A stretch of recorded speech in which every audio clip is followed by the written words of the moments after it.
साथियों नमस्कार मित्रों, केन उपनिषद खंड 4 मंत्र 8 में कहते हैं, वैसे ब्रह्म विद्या के सुनने मात्र से ही ब्रह्म के स्वरूप का रहस्य समझ में नहीं आता, इसलिए विशेष साधनों की आवश्यकता होती है। इसलिए अब उन प्रधान साधनों का वर्णन करते हैं। साथियों, सुन पढ़कर रट लिया और ब्रह्म ज्ञानी हो गए, यह तो ब्रह्म विद्या का उपहास है और अपने आप को धोखा देना है। मित्रों, ब्रह्म विद्या रूपी प्रसाद की नींव है। तप, दम और कर्म आदि साधन, इन्हीं पर रहस्यमयी ब्रह्म विद्या स्थिर हो सकती है।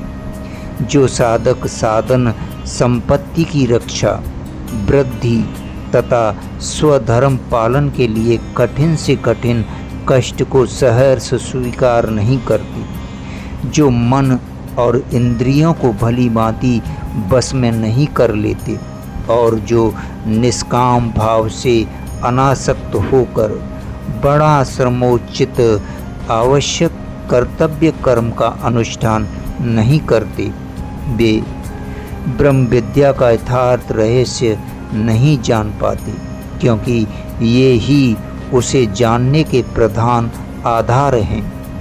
साथियों, साथ ही यह भी जानना चाहिए कि वेद उस ब्रह्म विद्या के समस्त अंग हैं। वेद में ही ब्रह्म विद्या के समस्त अंग प्रति अंगों की विशद व्याख्या है। साथियों, वेदों का उसके अंगों सहित अध्ययन करना चाहिए और सत्य स्वरूप परमेश्वर अर्थात त्रिकाल बाधित सच्चिदानंद घन परमेश्वर ही उस ब्रह्म विद्या का परम अधिष्ठान, आश्रय स्थल और परम लक्ष्य है। अतः एवं उस ब्रह्म को लक्ष्य करके जो वेदानुसार तप, दम और निष्काम कर्म आदि का आचरण करते हुए उसके तत्व का अनुसंधान करते हैं, वे ही ब्रह्म विद्या के सर्वस्व परमेश्वर पुरुषोत्तम को प्राप्त कर सकते हैं। धन्यवाद, शुक्रिया।